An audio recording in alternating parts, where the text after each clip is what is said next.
नमस्कार दोस्तों, मैं छोटू लाल सैनी व्याख्याता CDRK सैनी कंपटीशन क्लास में आप सभी का हार्दिक स्वागत है, अभिनंदन है।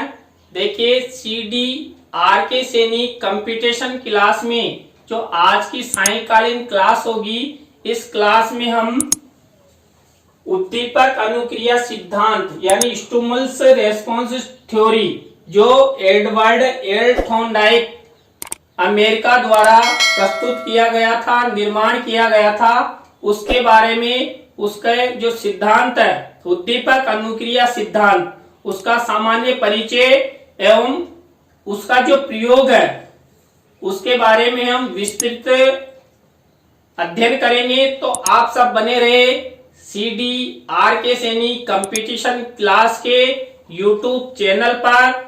और यदि आपको मेरे वीडियो अच्छे लगते हैं तो लाइक, कमेंट्स और शेयर करें। और यदि आपने अभी तक मेरे चैनल को सब्सक्राइब नहीं किया है तो शीघ्र सब्सक्राइब कर लें, जिससे जब भी मेरे द्वारा साइकोलॉजी पर आधारित वीडियो अपलोड किए जाएं आपको उनके नोटिफिकेशन मिल सके, आप अच्छा ज्ञान प्राप्त कर सके और जीवन में अपने लक्ष्य को प्राप्त कर सके। तो आइए देखते हैं उद्दीपन अनुक्रिया सिद्धांत। देखिए उद्दीपन अनुक्रिया सिद्धांत यह एक अधिगम सिद्धांत है, इसे हम इंग्लिश में स्टिमुलस रेस्पॉन्स थ्योरी के नाम से जानते हैं। और देखिए जो ये अमेरिका के मनोवैज्ञानिक एडवर्ड एल थॉर्नडाइक द्वारा निर्मित किया गया, इन्होंने अपनी पुस्तक में इस अधिगम सिद्धांत का प्रतिपादन किया और पुस्तक में प्रकाशित किया। तो जो उद्दीपन अनुक्रिया सिद्धांत है वो देखिए इंग्लिश में एस शब्द शुरू से शुरू है, SR थ्योरी के नाम से भी जाना जाता है। तो देखिए ये सिद्धांत है ना, ये सिद्धांत आपकी परीक्षा में कई बार आया हुआ है और प्रत्येक परीक्षा में आपसे इस अधिगम सिद्धांत के बारे में, उद्दीपन अनुक्रिया सिद्धांत के बारे में पूछा जाता है।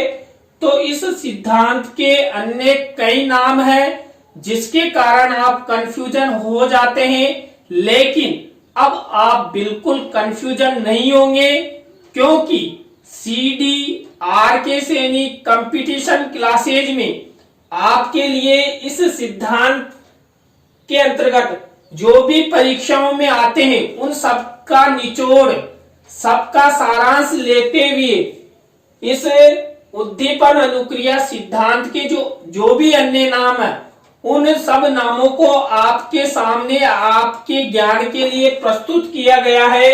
देखिए जो ये सिद्धांत है उद्दीपन अनुक्रिया सिद्धांत, इस सिद्धांत के अन्य नाम कौन कौन से हैं? संयोजनवाद का सिद्धांत। देखिए उद्दीपन अनुक्रिया सिद्धांत को संयोजनवाद का सिद्धांत भी कहते हैं। दूसरा कहते हैं संबंधवाद का सिद्धांत। इसके बाद देखिए इसे प्रयास एवं त्रुटि का सिद्धांत भी कहते हैं कि प्रयास एवं त्रुटि के द्वारा भी अधिगम होता है। और चौथा नाम है नैमित्तिक अनुबंध सिद्धांत के नाम से भी जानते हैं, या नैमित्तिक अनुबंधन सिद्धांत के नाम से भी जानते हैं। इसके बाद पांचवा नाम है अधिगम का बंध सिद्धांत भी इसे कहते हैं। आवृत्ति सिद्धांत यानी कि बार बार आवृत्ति सिद्धांत भी इसे कहते हैं। चयन एवं संबंध का सिद्धांत भी इसे कहते हैं। SR थ्योरी भी इसे कहते हैं। बॉन्ड थ्योरी के नाम से भी यह सिद्धांत जाना जाता है। देखिए जो यहाँ पर हम बात करेंगे उद्दीपन और अनुक्रिया की। देखिए जो आपका ये उद्दीपन अनुक्रिया सिद्धांत है वो 4 मुख्य विषयों पर फोकस करता है। तो इसमें से देखिए पहला तो उत्तेजना और प्रतिक्रिया, और दूसरा है उद्दीपन और अनुक्रिया, देखिए इनके बारे में हम जानते हैं, जिससे हमारा जो ये सिद्धांत है वो आपके लिए बिल्कुल सरल हो जाएगा। तो देखिए, उत्तेजना और प्रतिक्रिया में संबंध होना अधिगम है। देखिए ये किसने कहा कि उत्तेजना और प्रतिक्रिया में संबंध होना अधिगम है? ये कहा एडवर्ड एल थॉर्नडाइक मोदे ने, जो प्रसिद्ध मनोवैज्ञानिक थे और अमेरिका से ये विलोम रखते थे।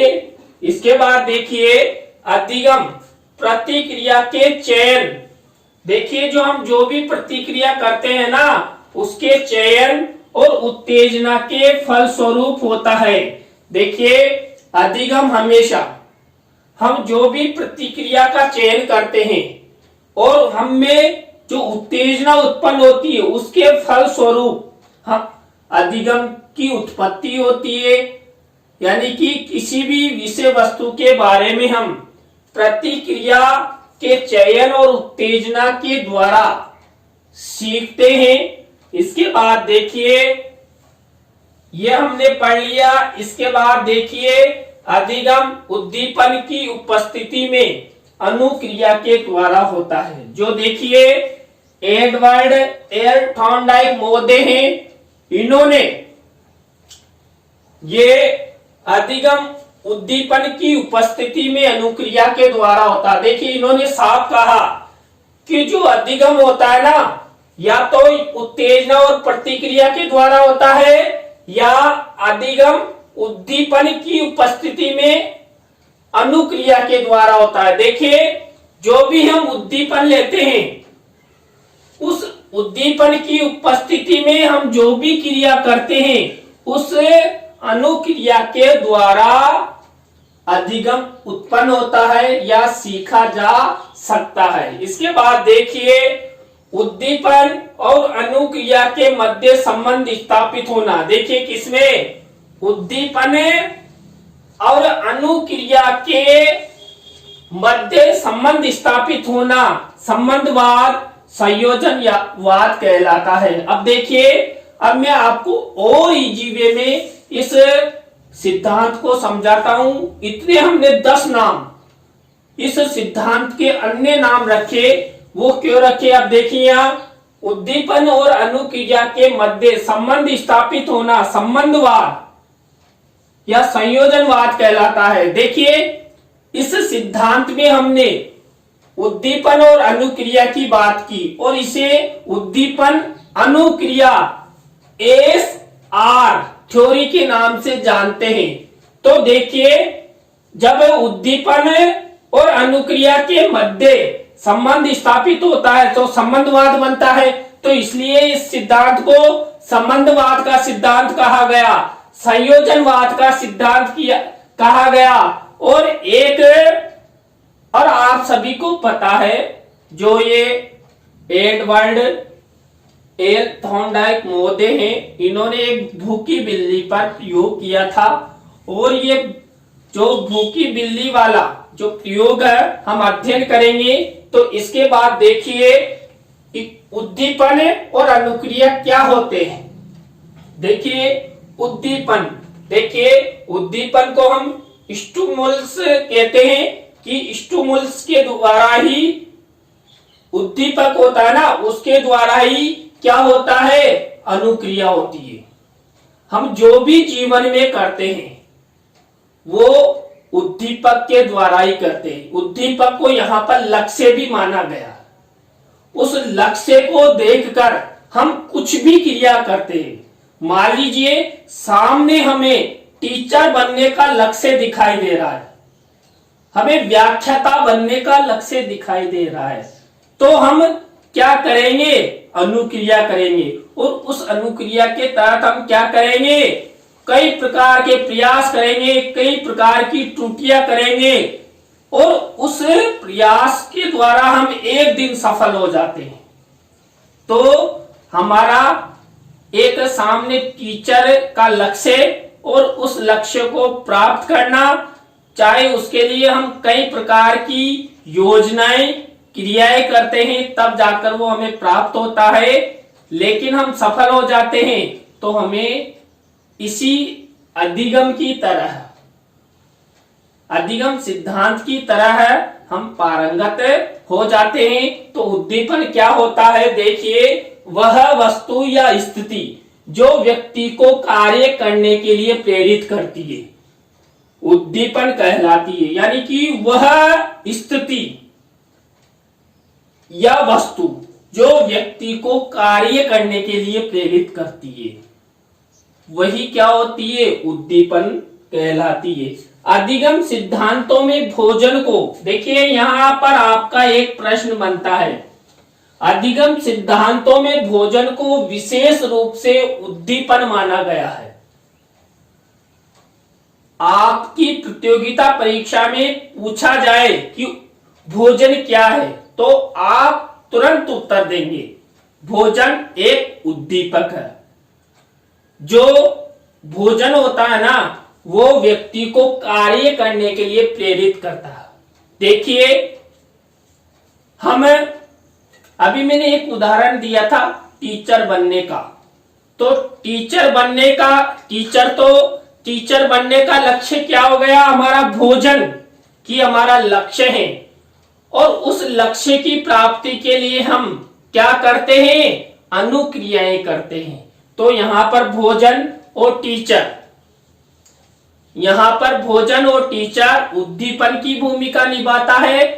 तो ये प्रश्न कई बार आया हुआ है कि अधिगम सिद्धांतों में भोजन को माना गया है, तो उद्दीपन माना गया है। इसके बाद देखिए अनुक्रिया। देखिए अनुक्रिया किसे कहते हैं? रेस्पॉन्स के नाम से जानते हैं इंग्लिश में। तो देखिए एस और आर, उद्दीपन के अनुसार किया जाने वाला कार्य अनुक्रिया कहलाता है। देखिए, जो हम क्रिया करते हैं ना, वो उद्दीपक के अनुसार करते हैं। देखिए, मान लीजिए हमें आईपीएस बनना है, तो हमें जो हमारे द्वारा अनुक्रिया की जाएगी वो एक छोटी सी क्रिया नहीं की जाएगी, हमें बहुत बड़ी क्रिया, यानी बहुत ज्यादा वर्क, बहुत ज्यादा तैयारी करनी होगी, तब जाकर हम आईपीएस बन सकते हैं। तो देखिए, जो अमेरिका के प्रसिद्ध मनोवैज्ञानिक थे, जो प्रथम शैक्षिक मनोवैज्ञानिक भी माने जाते हैं, एडवर्ड एल थॉर्नडाइक, इन्होंने एक भूखी बिल्ली पर प्रयोग किया था। और मैं मानता हूं कि मेरे द्वारा जो अभी ये बताया गया, और देखिए जो अभी ये पढ़ाया है ना मैंने, इसमें से कम 20 से 30 प्रश्न बनते हैं, और वो 100% आपकी परीक्षा में आने योग्य हैं। देखिए, जो ये सिद्धांतों के नाम है ना, उद्दीपक, अनुक्रिया सिद्धांत के अन्य नाम, ये आपको 100% कंफ्यूजन करते हैं। लेकिन अब आपने अच्छा अध्ययन कर लिया है, तो आप बिल्कुल भी कंफ्यूजन नहीं होंगे, और आपके किसी भी तरह, किसी भी अन्य नाम से यह सिद्धांत आ जाए, आप तुरंत आपका प्रश्न अच्छे से हल करेंगे। तो देखिए, जो उद्दीपक अनुक्रिया सिद्धांत है, इसमें भूखी बिल्ली पर थॉर्नडाइक महोदय द्वारा प्रयोग किया गया था। उस प्रयोग के बारे में हम अध्ययन करेंगे। उद्दीपन अनुक्रिया सिद्धांत, जिसे हम स्टिमुलस रेस्पॉन्स थ्योरी, जो एडवर्ड एल थॉर्नडाइक द्वारा दी गई है, तो इस अधिगम सिद्धांत का हमने सामान्य परिचय का अध्ययन कर लिया है। अब देखते हैं, देखिए जो उद्दीपन अनुक्रिया सिद्धांत है ना, इस उद्दीपन अनुक्रिया सिद्धांत के अंतर्गत जो थॉर्नडाइक महोदय हैं, इन्होंने क्या किया? एक भूखी बिल्ली पर प्रयोग किया। तो भूखी बिल्ली का जो प्रयोग है उसके बारे में हम अध्ययन करते हैं। देखिए, इन्होंने क्या किया? सबसे पहले एक भूखी बिल्ली को क्या किया? एक पिंजरे में बंद कर दिया। और उसके सामने या बाहर जो पिंजरा है उसके बाहर भोजन रख दिया। अब भोजन को मैंने आपको बताया था उद्दीपक कहते हैं, और देखिए उद्दीपक के रूप में या भोजन के रूप में एक मछली बाहर रख दी गई। अब देखिए इस भोजन यानी उद्दीपक को देखकर जो मछली है ना, बिल्ली, क्योंकि वो भूखी थी तो उसने क्या किया, पिंजरे के अंदर भोजन को देखकर उछल कूद मचा दी। क्योंकि देखिए सामने जब भोजन होता है ना तो नाकों में गंध प्रवाह हो जाती है, तो भोजन को देखकर जो भूखी बिल्ली है उसकी नाकों में भोजन की गंध यानी मछली की गंध आने लगी और वो उसे प्राप्त करने के लिए उछल कूद करने लगी। इसके बाद क्या हुआ, उसने उचित प्रयत्नों का चुनाव किया। प्रयत्न का मतलब उछल कूद किया। तो उसने अनेक प्रयास किए, किसके लिए, उस उद्दीपक भोजन की प्राप्ति के लिए। कई प्रकार की त्रुटियां भी की। मान लीजिए जब उछल कूद उसके द्वारा की गई तो पिंजरों के अंदर उसके नाखून भी अड़े, मतलब कुल मिलाकर वो दुर्घटनाग्रस्त भी हुई, लेकिन भोजन को प्राप्त करने के लिए वो लगातार प्रयास करती रही। अनेक प्रकार की त्रुटियां उसके द्वारा की गई। उसके बाद क्या, उसने अनुक्रिया की। अनुक्रिया कौन सी, उछल कूद की। किसके अंदर है, पिंजरे के अंदर। तो देखिए किसके लिए की अनुक्रिया, किसके लिए की, भोजन की प्राप्ति के लिए, उद्दीपक की प्राप्ति के लिए।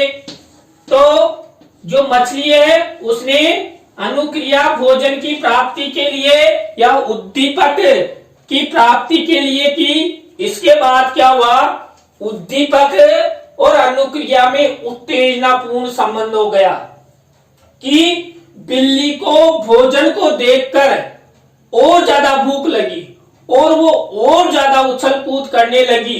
तो उद्दीपक और अनुक्रिया के बीच में उत्तेजना यानी ज्यादा सक्रियता का संबंध स्थापित हो गया और वो पिंजरे में ज्यादा ही उछल कूद करने लगी। उसी के तहत क्या हुआ, संयोगवश उसका पिंजरे का जो लीवर है उस पर पैर गिर गया, पैर पड़ गया और पैर पड़ते ही क्या हुआ, अनुक्रिया द्वारा भोजन की प्राप्ति हो गई। भोजन से मतलब है वही उद्दीपक की प्राप्ति हो गई। अब पिंजरे का गेट कब खुला, जब उसने उद्दीपक और अनुक्रिया में जब उत्तेजना तेज की ना, उछल कूद प्रारंभ की, तब पिंजरे का गेट खुल गया और अनुक्रिया द्वारा उसे भोजन की प्राप्ति हो गई। अब देखिए इसी तरह थॉर्नडाइक मोदी ने उस बिल्ली को प्रतिदिन पिंजरे में बंद किया जाने लगा और बाहर भोजन उद्दीपक रखा जाने लगा। लेकिन बिल्ली प्रथम प्रयास में तो अनेक त्रुटियां की और अंत में वो सफल हुई। लेकिन जब थॉर्नडाइक मोदी द्वारा प्रतिदिन इसी तरह क्रियाएं करने लगे कि अंदर बिल्ली को बंद कर दिया और बाहर मछली का टुकड़ा रख दिया, तो बिल्ली में एक चिंतन शुरू हो गया और उस चिंतन के तहत वो क्या करने लगी, वहां उछल कूद, भोजन के प्रति उछल कूद कम करने लगी, यानी त्रुटियां में कमी आ गई और वो तुरंत भोजन की प्राप्ति करने लगी।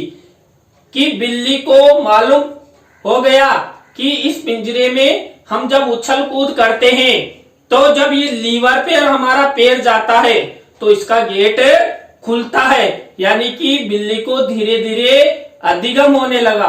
तो बिल्ली उस चिंतन के तहत लीवर पर पैर रखती और बाहर निकल जाती और भोजन की प्राप्ति करने लगती। तो उसकी जो इस अनुक्रिया में जो प्रयास है उनमें जो त्रुटियां थी उनमें न्यूनता आने लगी और एक दिन ऐसा आ गया कि बिना किसी त्रुटि के वो भोजन प्राप्त करने लगी। उसे क्या हुआ? अधिगम की प्राप्ति हो गई। उद्दीपक, अब देखिए अधिगम किसके द्वारा हुआ? बिल्ली को उद्दीपक अनुक्रिया द्वारा। देखिए बिल्ली कभी भी ये सीखती नहीं, उसे अधिगम होता ही नहीं, लेकिन जो सामने भोजन को देखकर उसके द्वारा अनुक्रिया की गई और उसी अनुक्रिया के तहत उसे भोजन की प्राप्ति हुई और एक दिन बिना किसी त्रुटि के प्रतिदिन भोजन की प्राप्ति होने लगी। थॉर्नडाइक मोदे द्वारा उसे पिंजरे में बंद किया जाता और सामने भोजन रखता, तुरंत वो लीवर पर पैर रखती और तुरंत बाहर निकलकर और भोजन खा लेती। तो देखिए आज की क्लास में हमने जो थॉर्नडाइक मोदे द्वारा, देखिए जो थॉर्नडाइक मोदे हैं इन्होंने जानवरों पर प्रयोग करने वाले ये प्रथम मनोवैज्ञानिक माने जाते हैं। तो हमने अधिगम सिद्धांतों के अंतर्गत थॉर्नडाइक मोदे के उद्दीपक अनुक्रिया सिद्धांत का सामान्य परिचय और उनके प्रयोग के बारे में अध्ययन किया। इसी सिद्धांत के तहत जो थॉर्नडाइक मोदे द्वारा जो नियम, उपनियम, जो सिद्धांत प्रस्तुत किए उनके बारे में नेक्स्ट क्लास में अध्ययन करेंगे। तो आपको वीडियो कैसा लगा कमेंट्स में जरूर बताएं। धन्यवाद।